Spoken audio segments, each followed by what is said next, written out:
Hi, this is Chris. Welcome to my channel. I'm going to start sorting items to make my fall journal. I know I'm late. It's the middle of November. I should be working on a Christmas journal. I should be done with a Christmas journal. But I do still have my Christmas journal from last year.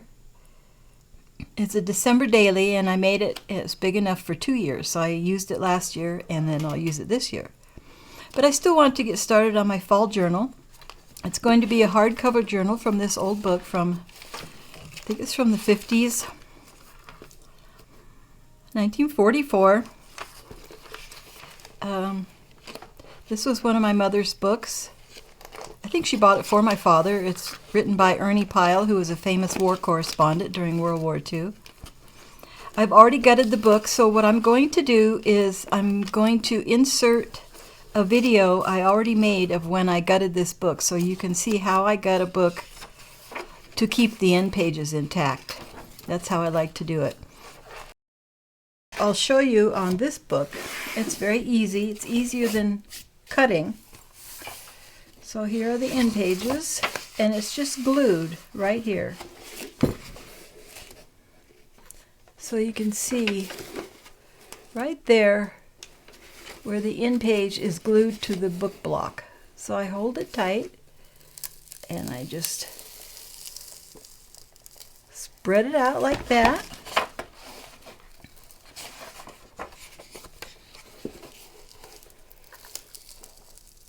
Until it becomes loose on both ends. Again, you can see where the end page is glued to the book block right there. And just pull it out like that.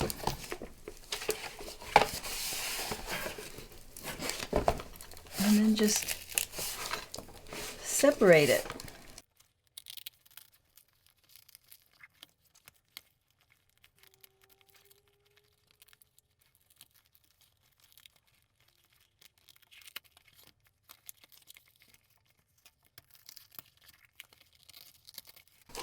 And no blade needed. Okay, now I can take the book block out of here. And if I want, I can still read it. It's all intact. I have the end papers. We'll put that aside for now. So these are the papers that I'm going to choose from. I may not use them all. Probably won't use them all.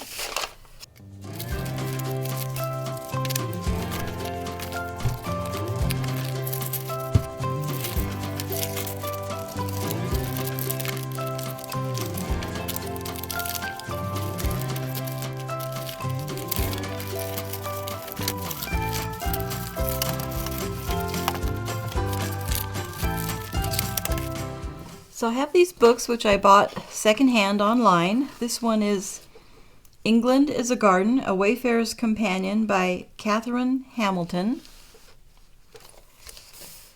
And it was published in 1985. I've already taken it apart and released the pages. And I found this one page that has a fall watercolor image on it. Inside are clematis, and the back is part of another image. They're mostly summer images, being wildflowers, but it has some beautiful watercolor images in it. This looks very autumn. Maybe I should take that one. So that looks very autumn on that one. So that's an idea. And then I have the ever famous Country Diary of an Edwardian Lady by Edith Holden. The first time I saw this book was many, many years ago when I was in England visiting my mom's cousins. And I went to a bookstore and I found her book there, and it highly influenced my watercolor journals that I have been doing ever since. So this is a secondhand copy. I would never take apart my own copy. And this one's getting harder and harder to find. It was originally published in 1977.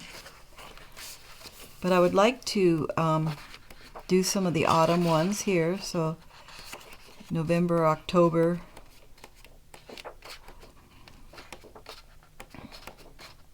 And September. So I won't do that now, but I will pull out some of those for the book. Another book I found is, this is a really cool book. This is the Country Diary Garden Notes with Edith Holden's illustrations, and written by Richard Gorer, Gorer.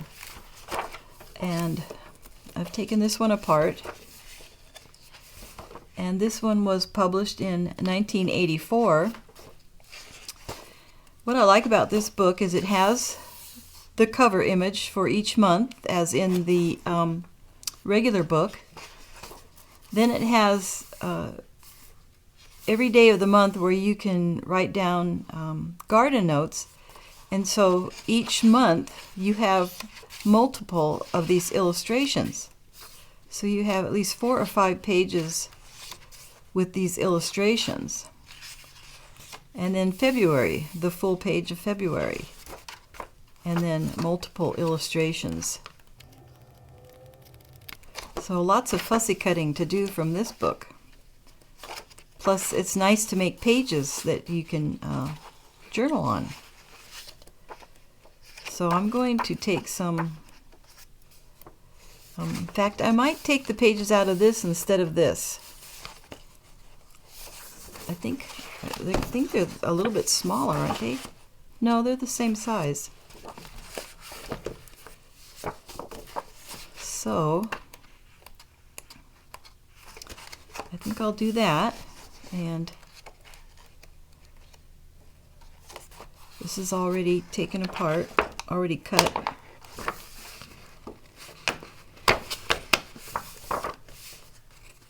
So I'll take the September. So if you're looking for Edith Holden illustrations, I would suggest looking for this book, as it might be more available right now than the original book. I'll take November. And then I can also use some of these illustrations for embellishments in my journal. So that's what I'm going to do for those. And now I will go find some other kind of pages that I can put in. Last week I showed my fall haul of things that I purchased for this journal, including these napkins and these cut-out leaves here, die-cut and embossed leaves. And the fall pack that I got from Pretty Pink Cottage has a lot of papers in it. So it has these doilies.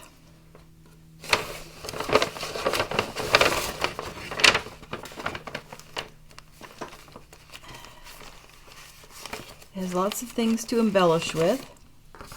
These are the papers. So there's this cute pumpkin patch, autumn harvest, 2 of the pumpkin patch on this side, farmer's market on that side. And then this page is really cute. I'm almost thinking of putting this on the cover. This is so cute. Think about that. I also really like this squirrel. I have this piece of scrap paper. I don't remember where it came from. That might work. I have this page which I printed from Public Domain. I have this page which I printed from Nick the Booksmith. I have these trims from Gail Augustinelli. I thought this would be pretty just as a page, folded like that as a page. Here's another scrapbook page that has fall colors. So I'm going to go ahead and cut these to size, and then I'll show you where I put them in the signatures. I have my signatures in the book now. They're all cut and placed. It's pretty full. I may have to take something out to leave room for embellishing and adding things. But I'll go ahead and go through the signatures. So it starts with September. This will be glued right on the edge, just like the original book was. So when you open a book, there'll be the regular fly leaf, and then you open it up to September, and I folded it over instead of cutting it. A piece of scrapbook paper and the farm label, and I would probably glue these together and make a pocket so that I don't have the upside down calendar and all this white. A piece of tea-dyed paper, a page from the English garden book, another piece of tea-dyed paper with a pattern. This is the Gail Augustinelli trim, and I might make that into a pocket too, so I don't have too much white space. And then some tissue, and then the eco print. And so then the other side, and this one has the flip out,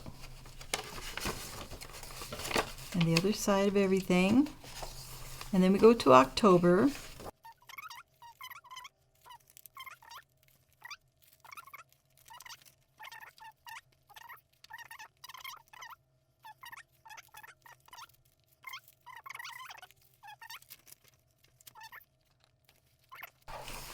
So what I'll do next is I will trim some of the center pages so that they don't stick out so far.